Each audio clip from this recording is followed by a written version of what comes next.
नमस्कार, सुदर्शन न्यूज देख रहे हैं आप और मैं हूं आपके साथ स्वप्नेश दुबे। राहुल गांधी अभी इमेच्योर हैं, अभी अपरिपक्व हैं।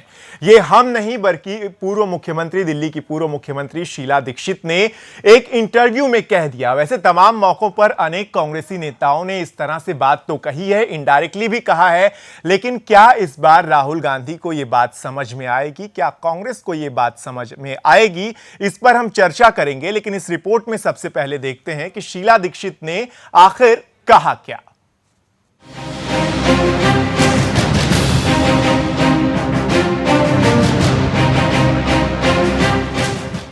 ऐसे मौके कई बार आए जब उत्साह में राहुल गांधी ने जरूरत से ज्यादा और मुद्दे से जुदा बोल दिया। फिर सफाई देने के लिए पूरी कांग्रेस ब्रिगेड को आगे आना पड़ा, बहाना बनाना पड़ा, मीडिया के मत्थे ही दोष डाल दिया गया, विपक्ष को कोसा गया। खैर, सच सब जानते थे, लेकिन हालिया वक्त चुनाव का है, इसलिए नेताओं के श्रीमुख से निकला विवादित शब्द बाढ़ जो एक बार निकला तो फिर भूचाल तय है। अब ये कारनामा यूपी में कांग्रेस की तरफ से चंद रोज की सीएम उम्मीदवार रही शीला दीक्षित ने कर दिया। हालांकि उनकी मंशा अच्छी ही रही होगी और वो सच ही बोलना चाहती होगी और बोला भी शायद सच ही होगा। तो एक अखबार को दिए इंटरव्यू में शीला दीक्षित ने साफ गोई दिखाई और वो बोल ही दिया जिसे बाकी कांग्रेसी मन में दबाए बैठे रहते हैं। दीक्षित ने कहा कि आपको ध्यान रखना होगा कि राहुल गांधी अभी मैच्योर नहीं हुए हैं, वो अभी उम्र के 40वें दौर में ही हैं। इस उम्र में उनसे पूरी तरह मैच्योर होने की उम्मीद नहीं की जा सकती। कमाल है, कांग्रेस ने राहुल गांधी को राष्ट्रीय स्तर पर अगुवाई की पताका दे रखी है। सोनिया इस वक्त राजनीति में पुराने दौर की तरह सक्रिय नहीं है। इसका मतलब साफ है कि राहुल गांधी ही कांग्रेस के सर्वेसर्वा है और उन्हीं के नेता कहते हैं कि वो मैच्योर यानी परिपक्व यानी पूरी तरह समझदार नहीं हुए हैं, क्योंकि उनकी उम्र अभी इस लायक नहीं है। खैर, जो शीला दीक्षित के साथ कांग्रेस अगुवाई ने किया, उस लिहाज से उनके मन के मलाल को समझा भी जा सकता है। यूपी में कांग्रेस का जनाधार नहीं बचा है। बावजूद इसके दिल्ली में मुख्यमंत्री रही शीला दीक्षित को यूपी में सीएम उम्मीदवार बना दिया गया और फिर अचानक समाजवादी पार्टी से गठबंधन कर उन्हें किनारे कर दिया गया। पहले कहा गया समाजवाद सरकार में यूपी बेहाल और फिर उन्हीं के साथ चुनाव प्रचार। खैर, यहाँ किस्सा शीला दीक्षित का नहीं है, बात राहुल गांधी की मैच्योरिटी की हो रही है। शीला दीक्षित से पहले भी कई वरिष्ठ कांग्रेस नेता राहुल गांधी की नाकाम अगुवाई पर सवाल खड़ा कर चुके हैं। इस बार जब शीला दीक्षित पर सवाल दागा गया, तब भी कांग्रेस के खराब प्रदर्शन पर बात हो रही थी। वहीं दूसरी तरफ बीजेपी नेताओं का कहना है कि कांग्रेस में उन्हें राहुल गांधी की अगुवाई ही पसंद है। जब तक राहुल गांधी कांग्रेस के युवराज बने रहेंगे, बीजेपी का भला खुद ब खुद होता ही रहेगा। शीला के बयान पर अमित शाह को भी जायज मौका मिल ही गया। शीला दीक्षित जी, याद है ना, मुख्यमंत्री पद की प्रत्याशी शीला दीक्षित जी को घोषित किया था। याद है या भूल गए आप लोग? कहां गई शीला जी? कहां गई? मित्रों, अभी आज मैंने उनका स्टेटमेंट पढ़ा कि राहुल बाबा अभी मैच्योर नहीं हुए हैं, उनको मैच्योर होने में थोड़ा समय दीजिए। अरे शीला जी, आपकी बात तो पूरा देश मानता है, वो मैच्योर नहीं हुए तो यूपी पर क्यों थोप रही है आप उनको? चुनावी रण में शीला दीक्षित से युवराज राहुल गांधी की काबिलियत पर शब्द मार तो निकल गया, फिर जैसे ही कांग्रेस कुनबे में कोहराम शुरू हुआ तो शीला ने ट्विटर पर सफाई भी दी। हालांकि सफाई देने के वक्त तक देर हो चुकी थी। एक बार फिर राहुल गांधी की काबिलियत को लेकर बहस छिड़ चुकी है। अतीत में ऐसे कई वाकये हुए हैं जब राहुल गांधी ने अजीब बयान देकर न सिर्फ खुद की फजीयत कराई, बल्कि पूरी कांग्रेस को सफाई अभियान में जुटना पड़ा। और हालिया मौसम तो चुनावी है। सुनील धनखड़, सुदर्शन न्यूज। तो इसी पर हम चर्चा करेंगे क्योंकि राहुल की मैच्योरिटी पर जो सवाल खड़ा हुआ है वो इनडायरेक्टली बहुत बार होता रहा है, लेकिन इस बार शीला दीक्षित ने डायरेक्टली कहा है कि उन्हें वक्त दिया जाना चाहिए। उनकी जो एज है वो उन्हें अलाउ नहीं करती कि वो मैच्योर हो जाएं। इसी पर हम चर्चा करेंगे। अजय वर्मा साहब कांग्रेस की ओर से हमारे साथ हैं और राकेश कपूर जी वरिष्ठ पत्रकार हैं, अपनी राय को देते हैं। तो आप दोनों का स्वागत है इस चर्चा में। सर राकेश जी, सबसे पहले मैं आपसे ही समझना चाहूंगा कि ये जो बयान शीला दीक्षित का है इसके क्या मायने हो सकते हैं, क्योंकि बाद में शीला दीक्षित ये कह रही थी कि मेरे बयान को तोड़ मरोड़ कर पेश किया गया। ट्विटर पर उन्होंने ये बात कही है। देखिए, बड़ा स्पष्ट है कि शीला दीक्षित ने प्रत्यक्ष रूप से भी कह दिया और परोक्ष रूप से भी कह दिया कि कांग्रेस पार्टी नेतृत्व विहीन पार्टी हो चुकी है जी। कांग्रेस पार्टी का नेतृत्व आजकल जिन हाथों में है उन पर नेतृत्व क्षमता का अभाव है। लेकिन इसके साथ मैं ये और जोड़ना चाहूँगा कि कांग्रेस पार्टी बेशक नेतृत्वहीन पार्टी हो, लेकिन नेता विहीन पार्टी नहीं है। कांग्रेस में नेता बहुत हैं। चूँकि कांग्रेस लगातार एक परिवार के प्रति अपनी प्रतिबद्धता प्रकट करती आ रही है। इंदिरा जी के ज़माने से जो दौर शुरू हुआ है कांग्रेस के अंदर, वो परिवारवाद का दौर शुरू हो गया और उसके बाद हमने देखा कि किस प्रकार से परिवारवाद के प्रति नतमस्तक होते हुए कांग्रेस ने एक जन संगठन होने के बावजूद जनता से अपना संपर्क तोड़ लिया और वह केवल गणेश फेरी की पार्टी बनकर के रह गई। तो ये दुखद स्थिति है एक ऐसी राष्ट्रीय पार्टी के लिए जिसने बहुत बड़े बड़े नेता दिए हों, जिसने इस देश को आज़ादी दिलाई हो, जिसका योगदान इस देश के विकास में भी रहा हो, हम ये स्वीकार करना चाहिए हमको। उसके बावजूद ऐसी पार्टी, इस पार्टी की ये स्थिति होनी कि एक परिवार में पैदा होने ही नेतृत्व गुण बन जाए।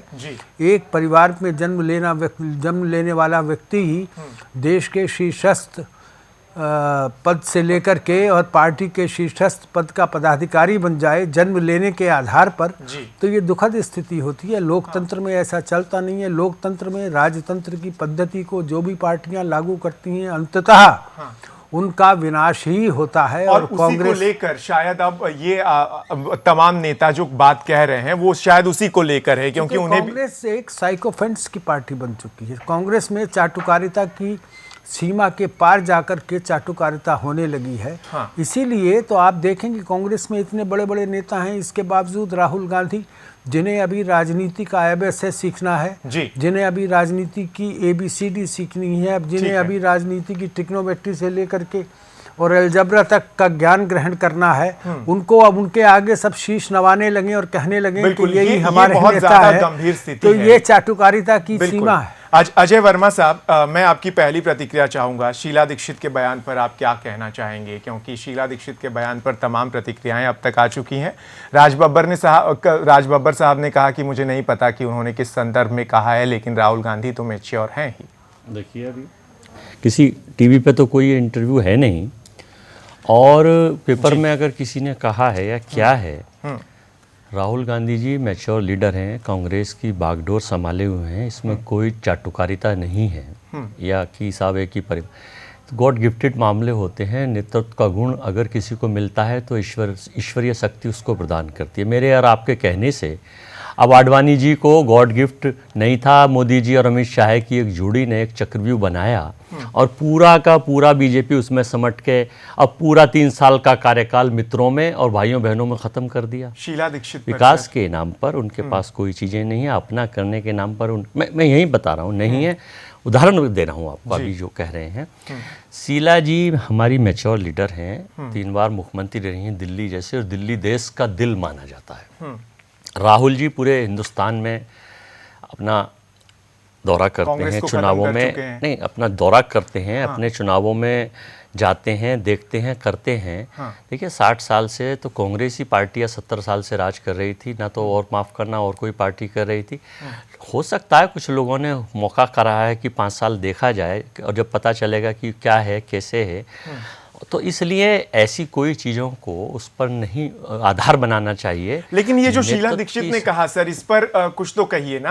आप ये कह रहे हैं कि कहीं टीवी पर नहीं है, मेरे हाथ में वो पूरा न्यूज़पेपर है, टाइम्स ऑफ इंडिया, ये अंग्रेजी अखबार है और इसकी अपनी विश्वसनीयता है सर, और इसको आप टाल नहीं सकते। और सीधे सीधे इसमें लिखा हुआ है कि राहुल गांधी इज नॉट मैच्योरिएट, ये उन्होंने साफ तौर से कहा। ये हेडलाइन है, देखिए आपकी टीवी स्क्रीन पर दिख रही है। गिव हिम टाइम, आखिर कितना समय देना पड़ेगा? अगर समय देना ही है तो ये जो नेतृत्व देने की बात उनके हाथ में हो रही है, तो अगर वो परिपक्व ही नहीं है तो उन्हें नेतृत्व देने की बात क्यों होती है? क्यों उन्हें आगे कर दिया जाता है? टाइम उन्होंने किस परिप्रेक्ष्य में किया है? क्या उन्होंने ये कहा कि उत्तर प्रदेश या इन 5 स्टेटों के चुनाव, या ये कहा है कि इनको कोई जिम्मेदारी ना सौंपी जाए? गिव हिम टाइम हो सकता है वो शीला दीक्षित के पारिवारिक संबंध है, उनकी फैमिली मेंबर हैं राहुल जी और सोनिया जी की। अच्छा। किस चीज के लिए उन्होंने इस चीज को की है, क्या है, ये तो शीला जी नोज बेटर या गॉड नोज बेटर। लेकिन राहुल गांधी जी अपने पूरे प्रयासों से 5 स्टेट के चुनावों में कांग्रेस को बहुत अच्छी मूवमेंट और बढ़िया सफलता और समय। अजय जी, रेफरेंस ये था, आपने कहा कि क्या उन्होंने चुनाव की बात कही, उनसे सवाल ये पूछा गया था कि राहुल गांधी के नेतृत्व में जो 5 राज्यों के चुनाव हो रहे हैं उसमें वो अच्छा नहीं कर पा रहे हैं, और हाउ मच टाइम, कितना टाइम देना पड़ेगा राहुल गांधी को और ज्यादा, तब उन्होंने ये बात कही है। तो ये तो चुनाव से रिलेटेड भी तो है ही। राज बब्बर साहब अब सामने आके चाहे जितना ही कह लें कि वो मोदी को मोदी जी बोलते हैं, मैं मोदी बोलता हूं तो मुझे वो कहते हैं कि मोदी जी बोलिए और इसलिए वो परिपक्व है, ये कोई तर्क तो होगा नहीं। जो शीला दीक्षित ने कह दिया वो क्या सच्चाई है? क्या कांग्रेस अब ये मान लेगी कि वाकई परिपक्वता की कमी है और उन्हें अब साइडलाइन करना चाहिए? जो बड़े बड़े नेता हैं उन्हें क्यों नहीं लाते आप सामने? क्यों एक ही परिवार को ही सब कुछ कहने की आदत पड़ गई है कांग्रेस को? देखिए, सर्टिफिकेट देना बहुत आसान है किसी को भी, लेकिन ये भी तो देखा जाए क्या वो सर्टिफिकेट देने के लिए एलिजिबल है? यहाँ बैठ के मैं ज्ञान बांटने लगूं या आप सर्टिफाइड करने लगे? सर्टिफिकेट देना स्वतंत्रता में, लोकतंत्र में अभिव्यक्ति का अधिकार सबको है। घर के ही छोटे से बच्चे को अपने हेड के ऊपर कुछ कह दे, अभिव्यक्ति का अधिकार सबको है, लेकिन उस अभिव्यक्ति का मूल मूवमेंट्स देखना चाहिए कि किस परिप्रेक्ष्य में कैसे, क्या उसको एक नेगेटिव ही क्यों लिया जाता है, उसको पॉजिटिव थॉट्स पे क्यों नहीं लिया जाता? नेगेटिव तो होना ही नहीं चाहिए ना। अजय जी, आप लोग लीजिए ना इसे पॉजिटिव तरीके से, और उस वो नेतृत्व क्षमता जो जिसमें परिपक्वता की कमी नजर आ रही है शीला दीक्षित जैसे बड़ी नेता को, तो उसमें आपको काम करना चाहिए। देखिए, इसका जवाब मैं लूंगा अजय जी, मेरे पास यहां मुझे एक ब्रेक के लिए रुकना पड़ेगा, लेकिन एक्स एमपी हैं कांग्रेस के गुफराम आजम साहब, उन्होंने किस तरह से आलोचना की राहुल गांधी को, वो आपको सुनाएंगे एक छोटे से ब्रेक के बाद।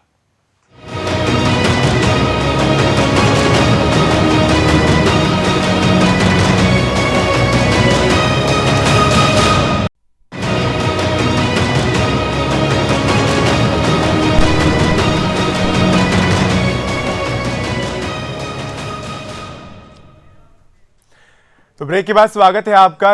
राहुल की परिपक्वता पर सवाल उठ रहे हैं और ये कांग्रेस के अंदर से ही आ रहे हैं, बीजेपी के नेता नहीं उठा रहे हैं, बाकी किसी पार्टी के नेता नहीं उठा रहे, बल्कि खुद शीला दीक्षित उठा रही हैं जो कि कांग्रेस की सीनियर लीडर हैं। एक्स एमपी हैं कांग्रेस के गुफराम आजम साहब, जिन्होंने राहुल गांधी की आलोचना करते हुए क्या कुछ कहा, सबसे पहले आपको वो सुनवा देते हैं और उसके बाद हम चर्चा करेंगे। कि अगर हर माँ बाप की ये इच्छा होती है कि अपने बेटे को, किसी की इच्छा होती है इंजीनियर बनाए, किसी की इच्छा होती है डॉक्टर बनाए, और बहुत सी जगहों पर वह उनकी इच्छा पूरी नहीं करती। लड़का इस लायक ही नहीं होता है कि मार मार के उसको डॉक्टर बना दे, मार मार के उसको इंजीनियर बना दे। तो मैंने कहा आपकी भी इच्छा अगर होगी थी कि लड़के को नेता बनाए, तो 10 साल का आपको टाइम मिल गया। 10 साल में आप उसको नेता नहीं बना सकें, 10 साल में आप उसको बोलना नहीं सिखा सकें, 10 साल में उसकी राजनीतिक सोच नहीं बन पाई है, वो वैसा का वैसा। अब वो हम तो थक गए सुन सुन के। कोई उसे पप्पू बोलता है, कोई उसे मंद बालिक बुद्धि का बालक बोलता है। हमारी कितनी इंसल्ट करवाओगी आप? उसका पीछा छोड़ो, कुछ जो वो चाहे वो बना दो, लेकिन नेता मत बनाओ, नहीं बनेगा वो। जो कंप्यूटर से कांग्रेस चलाए, जिसको कांग्रेस का इतिहास नहीं मालूम हो, कांग्रेस मैन कहाँ है? 80% आबादी जहाँ गांव में है, तो वहाँ कंप्यूटर से कांग्रेस बनाना चाहता है तो बना। तो तुमने कांग्रेस को तो जब जहाँ राहुल गांधी बीच में पड़े, अच्छी खासी एनएसयूआई चलती थी, फर्स्ट क्लास एनएसयूआई एक्टिव थी कांग्रेस, उसके बाद यूथ कांग्रेस एक्टिव थी। तो जहां जहां इन्होंने दखल अंदाजी करी, जहां जहां आपने प्रयोग किया, जहां जहां आपने इस कांग्रेस पार्टी को प्रयोगशाला समझ रखा, तो वहां आपने कांग्रेस का सत्यानाश कर दिया। अजय वर्मा साहब, ये सुनने के बाद, सीनियर लीडर्स को सुनने के बाद क्या कुछ कहने को बच जाता है? क्या कोई सवाल पूछने को बच जाता है? इतनी अहम बात उन्होंने कह दी, उन्होंने सीधे सीधे ये कह दिया कि कुछ भी बनाइए लेकिन इन्हें नेता मत बनाइए। देखिए, अभी जो आप सुन रहे थे, जो कह रहे थे, बहुत कम लोग इन्हें जान पाते होंगे अपने क्षेत्र में। इनके अपने विचार हो सकते हैं, क्या है, हर आदमी को तो बहुत सारी चीज़ें मिल नहीं सकती, और पता नहीं है किस फ्रस्ट्रेशंस में हैं या किस चीज़ पे बात कह रहे हैं, तो ही नोज़ बेटर या गॉड नोज़ बेटर। मैं जहाँ तक सवाल है, देखिए, सबसे पहले किसी की क्षमताओं का आकलन करने से अच्छा है, हो सकता है लोग सिक्योरिटी की वजह से राहुल जी से दूर रह पाते हैं और उसकी चीज़ इस तरह से निकाल देते हैं जब मिल नहीं पाते उनसे। बहुत आसान है, वो मिलने की चीज़ों पे हद तक कोई आती है और उसको आदमी किस तरह से पढ़ता है। पता नहीं वो खान साहब किस परिप्रेक्ष्य में क्यों उसको सीधी सीधी टिप्पणी करके कह रहे हैं। क्या वो अजय उनकी वर्मा साहब, अपनी आप सोच किसी है। का परिप्रेक्ष्य नहीं समझ पा रहे? आप शीला दीक्षित को लेकर भी यही कह रहे हैं कि किस परिप्रेक्ष्य में? आप एक चीज तो किस बताइए, परिप्रेक्ष्य में कह रहे हैं? पूरे हिंदुस्तान में 125 करोड़ से ज्यादा की आबादी है। जो पॉजिटिव लोग राहुल जी के लिए कहते हैं वो आपने एक भी नहीं दिखाया है। 500 मैं कितने लोगों को बताऊंगा जो पॉजिटिव राहुल जी एसके हैं, राहुल जी इस तरह से एक्टिव हैं, दिखाया पॉजिटिव जाता है। हैं। राहुल गांधी लेकिन आपने केवल इन दो नेगेटिव, मेरी यही समझ में नहीं आता कि ओनली नेगेटिव चीजें ही क्यों दिखा, और राहुल नेगेटिव गांधी चीजें जब कांग्रेस अच्छा की क्यों काम करते दिखाई हैं, जाती हैं? अच्छा काम जरा गिनाइए। अगर राहुल गांधी अगर के अच्छे काम समाजवादी गिनाइए। पार्टी का पांच अच्छे काम, 2 से 3 भी गिना प्रजापति दीजिए। समाजवादी पार्टी का बलात्कार के किसी मामले में आरोपित होता है, तो उसको तो टीवी चैनल अखबार प्रमुखता से दिखा रहे हैं। और विजय जॉली बीजेपी का एक्स एमएलए दिल्ली में, उसके खिलाफ रिपोर्ट दर्ज होती है पेपर में, उसको तो कोई अखबार उसको भी दिखाया जाता है सर, आपके उसको भी चैनल दिखाया जाता है। किसी चैनल पे नहीं दिखाया जा ऐसा रहा है। नहीं है, सबको दिखाया जाता है। अगर आप 24 घंटे टीवी के सामने बैठेंगे तब आपको इसका जवाब मिलेगा। अजय जी, आपको तभी जवाब मिलेगा। ऐसा नहीं, आप ऐसे सवाल मत कीजिए। नहीं, ऐसे सवाल मत उठाइए। 24 घंटे आपको टीवी स्क्रीन के सामने फिर बैठना चाहिए। अगर आप किसी टीवी चैनल पर उठाइए, सुदर्शन न्यूज हर खबर को उठाता है, आपको स्क्रॉल भी फिर चेक करनी चाहिए अगर आप इस तरह से किसी का मूल्यांकन कर रहे हैं। ओम प्रकाश शर्मा जी, ठीक है, अब बीजेपी से हम इस पर थोड़ी प्रतिक्रिया ले लेते हैं क्योंकि अमित शाह की प्रतिक्रिया तो आपने खुद सुनी ही। ओम प्रकाश शर्मा जी हैं, विधायक है बीजेपी के, दिल्ली से हमारे साथ फोन लाइन पर जुड़ गए हैं। ओम प्रकाश जी, स्वागत है आपका सुदर्शन न्यूज में। और सबसे पहले इसी पर प्रतिक्रिया चाहूंगा, जो आप लोग कहते रहे राहुल गांधी को लेकर इनडायरेक्टली, वही बात शीला दीक्षित ने अब कह दी है कि राहुल परिपक्व नहीं है, उन्हें समय दिया जाना चाहिए। आप लोग और ज्यादा थोड़ा समय दीजिए उन्हें अभी परिपक्व होने के लिए। देखिए, जग जाहिर है, जब से नेतृत्व राहुल बाबा ने डायरेक्ट इनडायरेक्ट संभाला है, तब से जब जब वो कुछ बोलते हैं जी, तो हमेशा एक हास्यास्पद स्थिति में आ जाते हैं। जिन बातों को बोलते हैं, जब मीडिया उसका विश्लेषण करता है, उसका अर्थ उनको 15 दिन बाद पता लगता है जी। और शीला जी तो बहुत ही पुरानी और वेटरन कांग्रेसी वो रही हैं, दिल्ली की 15 साल मुख्यमंत्री भी रही हैं। हाँ। अब चाहे अनचाहे जो वो कह रही हैं उसको पूरा देश देख रहा है। आज उनके नेतृत्व में पूरे देश में कांग्रेस का क्या हाल हुआ है, तो कहीं ना कहीं चीजों को कनेक्ट कर नहीं पा रहे हैं। और उधर कांग्रेस जो एक विचारधारा, ठीक है ओम प्रकाश जी, मुझे यहाँ ब्रेक के लिए रुकना पड़ रहा है। मैं फिर एक बार आपके पास आऊंगा। प्लीज सर, अगर आपके पास समय हो तो आप जुड़े रहिएगा हमारे साथ।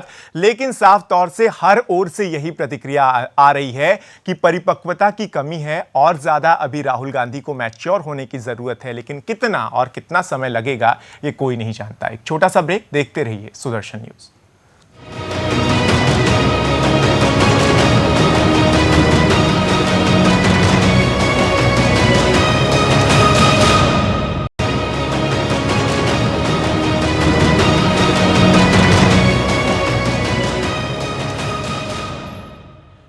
ब्रेक के बाद स्वागत है आपका। तो अब हम आपको दो कांग्रेस के सीनियर लीडर्स हैं जिन्होंने राहुल गांधी को साफ तौर से, एक लीडर ने टॉय कहा, खिलौना कह दिया था, और दूसरे लीडर ने मलयालम में कहते हुए उन्हें जोकर करार दिया था। वो आपको सुनवा देते हैं।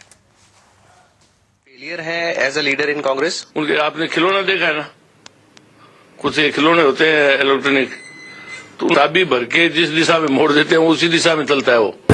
സ്വയം ഒഴിയില്ലെങ്കിൽ ഒഴിപ്പിക്കണം. അദ്ദേഹത്തിന്റെ ഭ്രാന്തൻ നയങ്ങളും പരിപാടികളും ജോക്കർ കളിയും ജോക്കർ കളിയും तो ये जोकर कहते हुए नजर आए, खिलौना कहते हुए नजर आए। तो शुरुआत में जो हमने आपको बात कही थी वही बात सामने आ रही है कि पहले भी नेताओं ने इनडायरेक्टली और डायरेक्टली भी ये बात सामने रखी, लेकिन कभी भी गांधी परिवार ने और कांग्रेस ने उसे सुनने की कोशिश नहीं की, ठीक से समझने की कोशिश नहीं की कि वाकई आत्ममंथन की जरूरत है। अजय वर्मा साहब, इस पर कोई टिप्पणी अगर आप करना चाहें।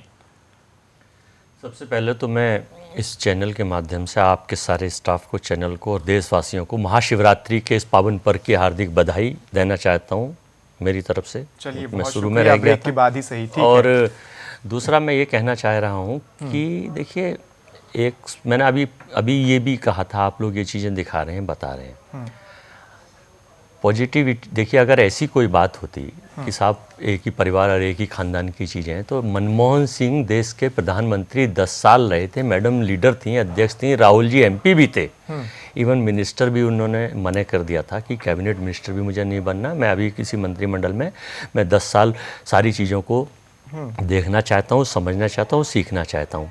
जब आदमी की हैसियत बड़ी होती चली जाती है, लाइमलाइट्स में रहने लगते हैं, बड़ा परिवार है, इंटरनेशनल मूवमेंट्स में रहते हैं, तो लोग आलोचना तो करते हैं। यार, आलोचनाओं से जो लोग घबरा के भाग जाएं, आलोचनाओं से सुधार आता है। हाँ। आलोचनाओं से आदमी का व्यक्तित्व और नेतृत्व निखरता है। लेकिन कुछ लोग पॉजिटिविटी में आलोचना करते हैं, कुछ नेगेटिविटी में करते हैं। तो ये सुधार आता क्यों नहीं? इसीलिए तो अजय वर्मा साहब, अगर सुधार आना होता, तब जो खिलौना और जोकर कहा गया था, तभी से सुधार दिखने लगता, जो अभी तक नहीं देखने को मिला। राकेश कपूर जी, क्या आपको लगता है कि अब कांग्रेस को आत्ममंथन करने की जरूरत है, क्योंकि आवाजें अब घर से उठने लगी हैं, आग जो है वो घर के ही चिराग से लग रही है? पहले तो आपको मैं एक बात कहना चाहता हूँ, आज कोई आपको AICC से आदमी लेना चाहिए था जी, जो बता पाता कि किस प्रकार से कांग्रेस पार्टी काम कर रही है। लेकिन एनीवे, अजय वर्मा जी जो बचाव कर रहे हैं अपनी पार्टी का, वो एक प्रवक्ता के नाते, बाहैसियत प्रवक्ता, पूरी जिम्मेदारी, उत्तर प्रदेश कांग्रेस के प्रदेश प्रवक्ता हैं, पूरी जिम्मेदारी और पूरी जो है हौसले के साथ कर रहे हैं, इसलिए मैं उनको बधाई देता हूँ। लेकिन हकीकत ये है कि 33 वर्ष की आयु में फिदेल कास्ट्रो क्रांति कर देते हैं।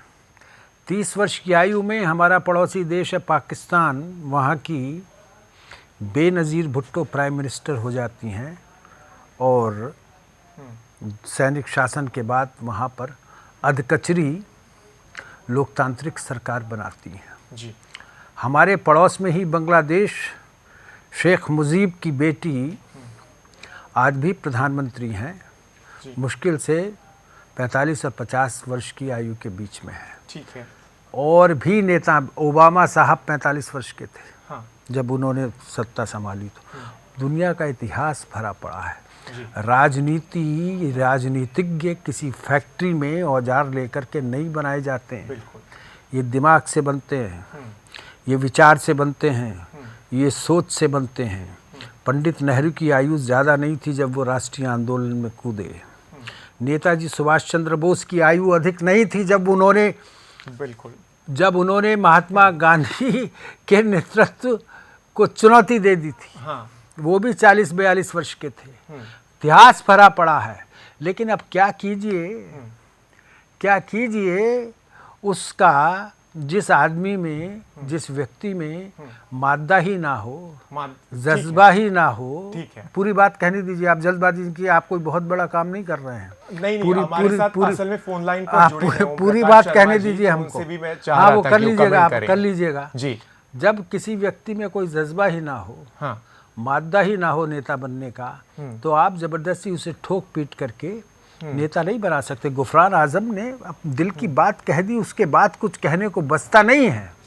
केरल के जो थे, मैं नाम भूल रहा हूँ उनका, केरल के जो थे उन्होंने बात कह दी, और जो एक राजस्थान के थे नेता, उन्होंने भी नहीं दिखाया। आपने सीके जाफर शरीफ का भी नहीं दिखाया। एक नहीं, सैकड़ों नेता कह चुके हैं कि भाई ये बोझ जो हमारे सिर पर डाल दिया है जी, इसको प्लीज हटा लीजिए। कांग्रेस पार्टी को जिंदा रखना है। लेकिन ऐसा लगता है मुझे, ये मैं पूरी जिम्मेदारी के साथ कह रहा हूँ, कि जैसे किसी ने सुपारी उठा ली है कांग्रेस को समाप्त करने की। कांग्रेस पार्टी जिस तरीके से समाप्त की जा रही है, उसे देख करके, चाहे वो भाजपा का हो, ठीक है, चाहे वो कम्युनिस्ट हो, उसको देख करके हर आदमी का दिल दुखता है कि इतनी बड़ी पार्टी जिसका इतना बड़ा रुतबा रहा है, जिसके नेता इतने बड़े बड़े मर्तबे वाले लोग रहे हैं, उसकी हालत आज ऐसी कर दी गई है कि जैसे कोई मरा हुआ हाथी हो और आप उसका एक एक अंग चीर काट काट करके अलग ले जा रहे हैं। ठीक है। अरे भाई क्या हो गया है कांग्रेस पार्टी को? बिल्कुल। मेरा निवेदन सिर्फ ये है, मेरा दुख भी ये है, मैं कोई कांग्रेसी नहीं हूँ, जनसंघी नहीं हूँ, लेकिन मेरा दुख इस देश के प्रति है, क्योंकि देश ये हमारा लोकतांत्रिक देश है और इस देश में राजनीतिक व्यवस्था के तहत इस देश की प्रशासन व्यवस्था चलती है। इसलिए हमको राजनीतिक दलों की विश्वसनीयता, उनकी दक्षता और उनकी कार्यप्रणाली पर विशेष ध्यान देना होता है। कार्यप्रणाली, ठीक है। ओम प्रकाश शर्मा जी हमारे साथ फोन लाइन पर जुड़े हैं। ओम प्रकाश जी, आपने इतना इंतजार किया, बहुत शुक्रिया आपका। मैं आपसे ये सवाल पूछना चाहूंगा सर कि आपके लिए क्या, जब इस तरह के बयान सामने आते हैं तो बहुत ज़्यादा आसानी हो जाती है कि अब तो हमें बोलने की ज़रूरत नहीं है, अंदर से ही इस तरह के बयान आ रहे हैं, लेकिन क्या आपको लगता है कि इस तरह के बयान आने के बाद भी कांग्रेस किसी भी तरह से आत्ममंथन के लिए तैयार होगी? क्या राहुल गांधी किसी भी तरह से ये सोचेंगे कि वाकई मुझ में अभी परिपक्वता की कमी है और मुझे और ज्यादा समय लेना चाहिए, दूर रहना चाहिए अगर इतनी ही अपरिपक्वता है? देखिए, आजादी से पहले कांग्रेस एक विचारधारा थी और इस देश का हर देशवासी भारत की आजादी के लिए कांग्रेस के प्रति समर्पण भाव रखता था। धीरे धीरे समय के अनुसार कांग्रेस पार्टी एक परिवार की परिधि में आती चली गई और आज जो परिवार की जो क्षमता है वही कांग्रेस की क्षमता रह गई। तो जिस तरह राजे और रजवाड़े हैं, तो अगर बाबा को सरवाइव करने के लिए, अगर पूरी कांग्रेस पार्टी की आहुति देने के लिए लोग तैयार हैं और वहां कोई ऐसा मानस नहीं है। आज आप पूरे देश में देख लें, कांग्रेस का जो बुरा हाल पिछले दिनों जो हो रहा है उसको बताने की कोई ज्यादा जरूरत नहीं है। ओम प्रकाश अभी अभी बहुत ताजा महाराष्ट्र के जो चुनाव आए हैं जी, कांग्रेस का कुछ पता ही नहीं। कांग्रेस तीसरे और चौथे नंबर की पार्टी बन गई, जो इस देश की आजादी की लड़ाई में नंबर 1 पार्टी हुआ करती। 50 साल जिस पार्टी ने इस देश में राज किया, वो आज पहले और दूसरे नहीं, तीसरे और चौथे नंबर पर पहुंच गई। और कांग्रेस आज एक पूंछ बन गई है। चाहे आप बिहार की बात करें, चाहे यूपी में बात करें, वो किसी की भी टेल बन के उनके साथ लड़ने के लिए तैयार हो जाती है, जिससे कि उसका अपना अस्तित्व बचा रहे। तो आज अस्तित्व का सवाल है और जब इस तरह की बातें होती है तो फिर अंदर से आवाजें उठनी चालू होती हैं और उन्हीं आवाजों का परिणाम श्रीमती शीला दीक्षित जी ने जो बोला है उसको पूरा देश देख रहा है, सुन रहा है और समझ भी रहा है। इसमें ओम प्रकाश जी, कांग्रेस की ओर से अजय वर्मा साहब हमारे साथ जुड़े हुए हैं, वो आपने जो ये बातें कही हैं उस पर प्रतिक्रिया देना चाहते हैं। अजय जी। आदरणीय ओम प्रकाश जी, आप माननीय सदन के सदस्य हैं, अजय जी का अधिकार है वो अपनी बातें कहें, आप माननीय सदन के सदस्य हैं। देखिए, परिवर्तन तो प्रकृति का नियम है, तो हर आदमी जानता है। जी। आपके यहाँ आडवाणी साहब, मुरली मनोहर जोशी, कितने सीनियर लोग थे, कितने सीनियर लोग थे। नहीं, उसके बाद मोदी जी और अमित शाह उस पार्टी में नजर आते हैं पूरे हिंदुस्तान में, और कोई नेता ही नजर नहीं आता। दूसरी बात, वर्मा जी एजेंडे से मत बैठिए। आप एक प्रकाश जी, एक चीज मैं बताऊं, आप जो कह रहे हैं कि ताजा उदाहरण महाराष्ट्र का है। देखिए, महाराष्ट्र पे मैं पूछूं आपसे, जो स्थानीय निकाय के चुनाव होते हैं, दिल्ली में आपकी क्या पोजीशन थी? हम तो 15 साल से शासन में थे। दिल्ली में आप 3 पर रह गए थे, चलिए हम तो 0 ही थे। महाराष्ट्र का जो आप ताजा उदाहरण दे रहे हैं, स्थानीय निकाय के चुनाव हर स्टेट में सरकार के चुनाव माने जाते हैं और उसमें कोई डाउट नहीं है। जब उत्तर प्रदेश में अभी समाजवादी की सरकार थी, तो जब जिला पंचायत के चुनाव हुए थे, तो 75 जिलों में से 67 जिलों पर समाजवादी पार्टी के जिला पंचायत अध्यक्ष चुनकर आए थे, इलेक्टेड होकर आए थे। तो अगर एक-एक करके ओम प्रकाश जी बोल रहे हैं, फिर मैं आपके पास आऊंगा। बीजेपी जीत रही है, इसमें कोई आश्चर्य नहीं है। शिवसेना आज भी महाराष्ट्र की सबसे बड़ी पार्टी है, 84 सीटें उसको मिली हैं, आपको 82 मिली हैं। हम ये नहीं कह रहे कांग्रेस, देखिए स्थानीय निकाय के चुनाव सरकार के होते हैं, आपके चाहे 8 जगह हुए, जिला पंचायत के हुए, ये तो आप सब जानते हैं।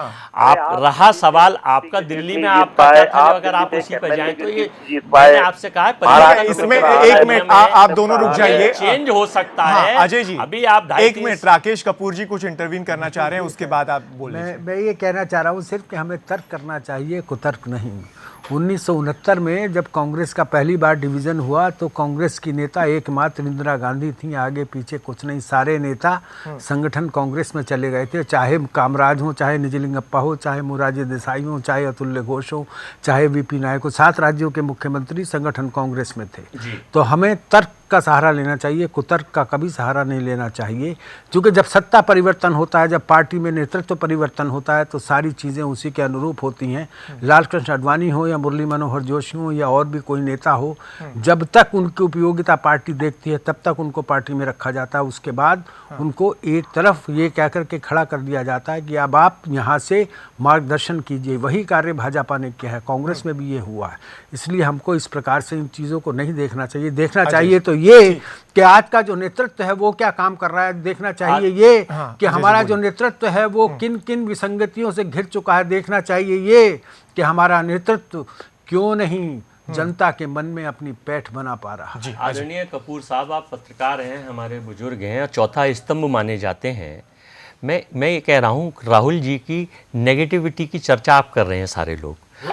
मोदी जी की भी अच्छी चाहिए, अच्छी है। नहीं, मैं ये आगे भी तो कह दूं, कांग्रेस की कोर कमेटी या कांग्रेस की और टीम, जो बुजुर्ग लीडर हैं, जो यूथ लीडर हैं, जो एनएसयूआई के लीडर हैं, जो यूथ कांग्रेस के लीडर हैं, वो एक ग्रुप बनकर, वो एक टीम वर्क के साथ अपने अपने बखूबी अपनी जिम्मेदारी को निभा रहे हैं, प्रयास कर रहे हैं। देखिए, मैंने आपसे कहा परिवर्तन प्रकृति का नियम है। 2017 अभी 11 तारीख को मूवमेंट्स स्टेट्स के पता चलेंगे, चुनावों में 5 स्टेटों में क्या परफॉर्मेंस थी, कैसे थी, क्योंकि आज सब 300 क्या अगर परफॉर्मेंस ठीक नहीं रही तो आप लोग राहुल गांधी को ये कहेंगे कि वो उपाध्यक्ष पद से हट जाए? क्या कांग्रेस ऐसा कह पाएगी? क्या कांग्रेस ऐसा कह पाएगी अजय जी? अगर 5 राज्यों के चुनाव में कांग्रेस का प्रदर्शन ठीक, आपने प्रदर्शन की बात कही तो उसमें मेरा सवाल, क्या आप कहेंगे कि उपाध्यक्ष पद से वो हट जाए क्योंकि उनका नेतृत्व फेल हुआ है? हम लोग बड़ी मजबूती से, देखिए, निष्कर्ष ईश्वर के हाथ में हार जीत होती है। 5 खिलाड़ी मैदान में होते हैं, जीत तो एक ही होती है, 4 हारते हैं, लेकिन उसमें से बेस्ट जनता किसे चुनती है?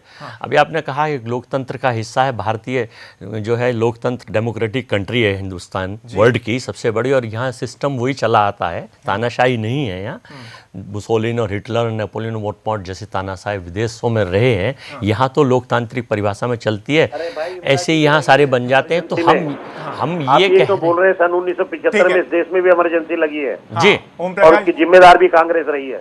नहीं, परिस्थिति तब कहाँ, अभी नोटबंदी जैसी एक इमरजेंसी सरकार ने नहीं लगा दी थी, मोदी जी ने इसे क्या कहेंगे आप? ये आर्थिक तानाशाही घोषित कर दी गई, हमें कोई ऐतराज नहीं है। हम काले धन के खिलाफ कार्रवाई करें, कितना काला धन आया विदेशों वाला तो आया नहीं, और यहाँ ध्यान भटकाने के लिए, ध्यान आकर्षित करने की जगह लोगों का, हिंदुस्तान का भटका दिया, गरीब लोगों को लाइन में लगा दिया। अब आप लोग चले गए ये गरीब लोग जो है लाइन में लग के अब बीजेपी को वोट डाल रहे हैं। स्थानीय निकाय के चुनाव हैं, 11 मार्च को 5 स्टेटों के विधानसभा के चुनाव आएंगे, आपको पता चलेगा कि कितनी स्टेटों में आपकी नोटबंदी का असर कितना कामयाब था, ओम प्रकाश जी और अजय जी, आप बने रहिए, रोजगार मिला, आप दोनों बने रहिए, सुरक्षा हुई। राहुल गांधी को फिर एक बार हम सुन लेते हैं ताकि फिर एक बार मुद्दे पर आ जाएं। हम अलग अलग समय पर लोकसभा में किस तरह से राहुल गांधी ने अपनी फजीहत करवा ली है, किस तरह से उन्होंने बातें रखी। अजय वर्मा साहब ये कह रहे हैं ना कि वो पॉजिटिविटी पर हम बात नहीं करते, वो जब सकारात्मक काम करेंगे तब तो हम सकारात्मक बात करेंगे ना। शीला दीक्षित ने जो आज कहा है वो सकारात्मक नहीं है, वो नकारात्मक है कांग्रेस के लिए, और इसीलिए उस पर बात हो रही है। अलग अलग मौकों पर लोकसभा में राहुल गांधी ने क्या कुछ कहा वो आपको सुनवाते हैं।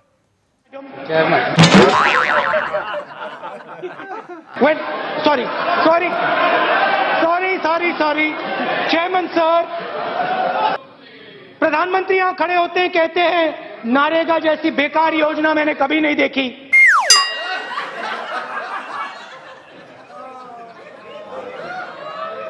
नरेगा, मनरेगा,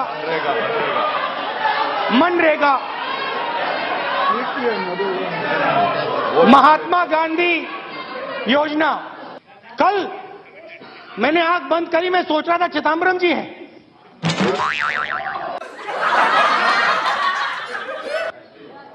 अच्छी बात बोली, आपको अच्छी लगी तो ऐसे थोड़ा मार दीजिए हाथ, आप थोड़ा सा मार दीजिए, एक बार मार दीजिए। क्यों कष्ट हो रहा है आपको? अगर अच्छी लगी मार दीजिए। मेक इन इंडिया का बब्बर शेर तैयार किया, काले रंग का बब्बर शेर, उसके अंदर देखो तो घड़ी जैसा चलता है वो।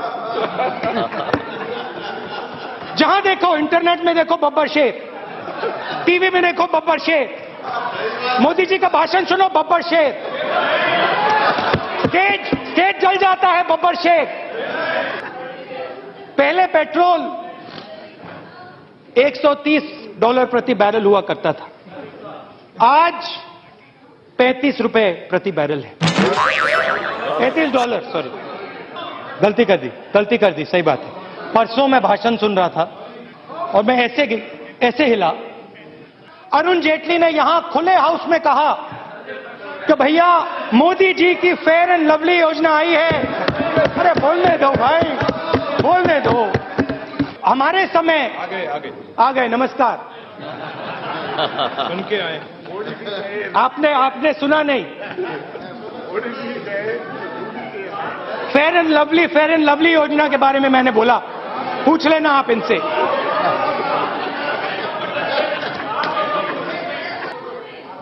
मोदी जी ने वायदा किया था कि इकोनॉमी बिल्कुल डाउन जा रही है। भैया मैं आरएसएस का नहीं हूं, मैं गलतियां करता हूं,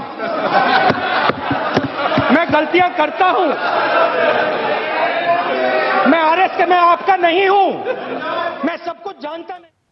तो मैं गलतियां करता हूं लेकिन गलतियों से सीखता नहीं हूं। राहुल गांधी शायद यही कहना चाह रहे थे। अगर वो कुछ सीखते तो वो जरूर आगे आते।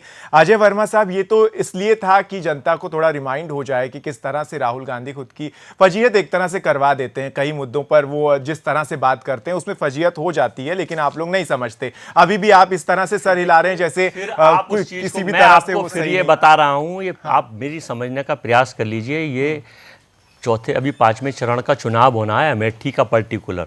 ये पता नहीं किस उद्देश्य से यही चीजें इस वक्त दिखानी क्यों जरूरी थी? पहले चरण पे, दूसरे चरण पे, तीसरे चरण पे, चौथे चरण नहीं आता। अजय वर्मा साहब, फिर तो हम भी ये पूछ सकते हैं। लोकसभा में, राज्यसभा में सब लोग, ऐसा नहीं होता कि नेता तो कोई ऊपर से उतर के आते हैं, यहीं से बनते हैं, वो भी इंसान होते हैं। हंसाने का जो है, प्रधानमंत्री, देश के प्रधानमंत्री हैं, वो किस नाटकीय अंदाज में और किस स्तर पर भाषण देते हैं। देश के किसी प्रधानमंत्री ने आज तक इस तरह का कब्रिस्तान पर करते हैं, कभी शमशान पर करते हैं, कभी वो तो करते हैं, उस पर हम बात करेंगे। प्रधानमंत्री हमें तो राहुल गांधी पर अभी चर्चा करनी है। कर रहा है उसको कोई भी मैं आपसे ये सवाल पूछ रहा हूं। आप कह रहे हैं कि चौथे चरण का चुनाव है और उसी वक्त ये क्यों हो रहा है?